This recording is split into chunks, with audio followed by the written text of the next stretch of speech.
नमस्कार दोस्तों, आज हम इस वीडियो में आपके साथ डिस्कस करेंगे सिलेंडर और सिलेंडर हेड के बारे में। सिलेंडर और cylinder head internal combustion engine के महत्वपूर्ण पार्ट हैं और ये स्टेशनरी और स्ट्रक्चर फॉर्मिंग कंपोनेंट के अंतर्गत आते हैं। तो जैसा कि आपको इस डायग्राम में नज़र आ रहा है, जो सिलेंडर है वह इंटीग्रल पार्ट होता है इंजन ब्लॉक का। यहाँ पर ये जो आपको नज़र आ रहे हैं, ये जो 4 होल नज़र आ रहे हैं, तो ये सिलेंडर हैं। यहाँ इसमें आप देख सकते हैं, बिल्कुल क्लियरली विजिबल होगा आपको कि जो सिलेंडर है ये एक लार्ज होल की फॉर्म में होता है जिसे मशीनिंग के द्वारा तैयार किया जाता है। और इस होल में जो पिस्टन है वो रेसिप्रोकेट करता है अप एंड डाउन। तो एक प्रकार से अगर हम बात करें कि जो सिलेंडर है ये इसमें जो गैस होती है वो अंडर प्रेशर होती है जो पिस्टन को गाइड करती है। क्योंकि अगर आप इस डायग्राम को देखते हैं, यहाँ पर आपको विजिबल होगा, ये जो आपके पास जो सिलेंडर है ये एयर कूल्ड सिलेंडर है, इसमें फिन्स बनी हुई हैं। और ये जो सिलेंडर है ये वाटर कूल्ड सिलेंडर है, क्योंकि इसमें ये वाटर जैकेट्स बने हुए हैं जिसमें हम वाटर या लिक्विड का प्रयोग करते हैं सिलेंडर वॉल की कूलिंग के लिए। और ये पिस्टन है, जो पिस्टन रेसिप्रोकेट करता है सिलेंडर में। और जो टीडीसी से लेके जो टॉप डेड सेंटर होता है वहाँ से बीडीसी जो बॉटम डेड सेंटर होता है वहाँ तक ये रेसिप्रोकेट करता है और वो पूरा एक स्ट्रोक होता है। और सिलेंडर का जो इंटरनल डायामीटर होता है उसे हम बोर कहते हैं, और जो स्ट्रोक होता है पिस्टन का वो बोर की लेंथ से ज़्यादा होता है। अब बात करते हैं कि जो सिलेंडर है एक प्रकार से ये इंटीग्रल पार्ट भी हो सकता है सिलेंडर ब्लॉक का, और इसे हम अलग से भी इसे इंसर्ट कर सकते हैं स्लीव सिलेंडर की तरह, इसमें इसको इंसर्ट किया जा सकता है। अगर हम बात करें मटेरियल की, जो सिलेंडर होता है इंजन में वो हाई ग्रेड कास्ट आयरन का बना होता है और एक प्रकार से एक सिंगल पीस ही होता है ये। और सिलेंडर में जो कंबशन जो गैसेस होती हैं वो अंडर प्रेशर होती हैं जो पिस्टन को गाइड करती हैं रेसिप्रोकेट करने के लिए। और कंबशन का जो प्रोडक्ट्स होते हैं, जो गैसेस होती हैं, उसके साथ जो सिलेंडर है वो डायरेक्टली कॉन्टैक्ट में होता है। और जो वन एंड होता है, ये वाला जो पोर्शन होता है जो सिलेंडर का वन एंड होता है, इसको बेसिकली क्लोज किया जाता है एक रिमूवेबल सिलेंडर हेड के द्वारा। ये जो पोर्शन आपको नज़र आ रहा है सिलेंडर हेड है। सिलेंडर हेड और यहाँ पर जो इंजन ब्लॉक का ये जो मशीनिंग सरफेस है जिसे हम डैक कहते हैं, इसके बीच में गैस्केट को लगाया जाता है ताकि जो ज्वाइंट को प्रॉपर सील मिल सके।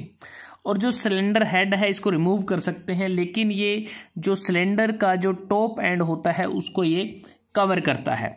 और जो सिलेंडर हेड होता है इसमें बेसिकली 2 वाल्व होते हैं, एक इसमें इनलेट वाल्व होता है, दूसरा इसमें एग्जॉस्ट वाल्व होता है।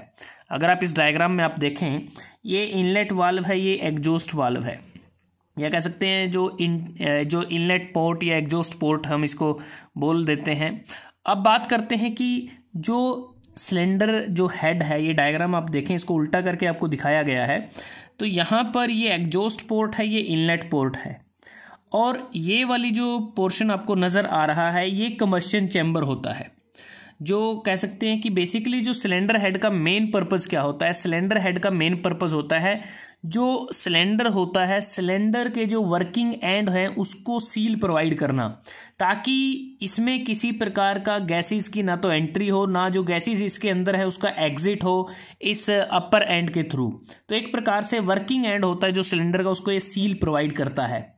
और जो ये इनसाइड कैविटी है, हमने आपको बात की, इनसाइड जो कैविटी होती है जिसे हम कंबशन चैम्बर कहते हैं, और इंजन में जितने भी सिलेंडर होते हैं सभी का जो कंबशन चैम्बर होता है उनका साइज और शेप सेम रहता है। जिसमें जो कंबशन चैम्बर होता है उसमें जो मिक्सचर होता है, एयर और फ्यूल का जो मिक्सचर होता है, जो कंप्रेस होता है फायरिंग के लिए, और जो शेप होती है कंबशन चैम्बर की, जो शेप है वो बेसिकली जो रेट ऑफ कंबशन है उसको ये कंट्रोल करती है। और अगर हम देखें यहाँ पर ये जो हेड्स हैं इसमें अलग से अगर देखें, यहाँ पर एक ड्रिल किया जाता है। ड्रिल कर सकते हैं, टैप किया जा सकता है, करेक्ट थ्रेड प्रोवाइड किए जा सकते हैं ताकि इसमें स्पार्क प्लग का इस्तेमाल किया जा सके। अगर आप देखें यहाँ पर एक इग्नाइटर लगा है, अगर पेट्रोल इंजन है तो स्पार्क प्लग का हम इस्तेमाल करेंगे, अगर डीजल इंजन है तो उस केस में हम फ्यूल इंजेक्टर का इस्तेमाल हम करते हैं। तो अब बात करते हैं कि जो सिलेंडर हेड है वो किस मटेरियल का बना हो सकता है। जो सिलेंडर हेड है ये कास्ट आयरन का बना हो सकता है, एल्यूमिनियम का बना हो सकता है। इसे हम कास्टिंग के द्वारा भी तैयार कर सकते हैं, फोर्जिंग के द्वारा भी इसको तैयार किया जा सकता है। और जो पोर्ट, जैसे हमने बात की, जो इनलेट वाल्व और जो एग्जॉस्ट वाल्व होते हैं वो जिस पर्टिकुलर पैसेज के थ्रू वहाँ पर लगे होते हैं, ये तो इनलेट वाल्व है, और ये वाला जो पैसेज है इसको हम नाम देते हैं इनटेक मैनीफोल्ड, और ये एग्जॉस्ट वाल्व है, और ये वाला जो पोर्शन है इसको हम नाम देते हैं एग्जॉस्ट मैनीफोल्ड, इसको नाम दिया जाता है। उसके बाद जो वाल्व है उसमें जो किस प्रकार से वो कार्य करते हैं अगर हम देखें तो यहाँ पर ये वाल्व है, ऊपर यहाँ पर इसे कैम की मदद से इसको ऑपरेट किया जाता है रोकर आर्म और वाल्व स्प्रिंग के माध्यम से। और जो कैम है एक प्रकार से जो इंजन शाफ्ट है उसके साथ ये गियर्ड होती है। तो दोस्तों आज हमने इस वीडियो में आपके साथ डिस्कस किया आईसी इंजन के स्टेशनरी और स्ट्रक्चर फॉर्मिंग कंपोनेंट के अंतर्गत आने वाले महत्वपूर्ण पार्ट सिलेंडर और सिलेंडर हेड के बारे में। अगर आपको वीडियो अच्छा लगा आप इसको लाइक कर सकते हैं, शेयर कर सकते हैं अपने दोस्तों के साथ, स्टूडेंट्स के साथ, और जल्द ही हाजिर होते हैं एक नए वीडियो के साथ। तब तक के लिए धन्यवाद। आपका दिन शुभ रहे।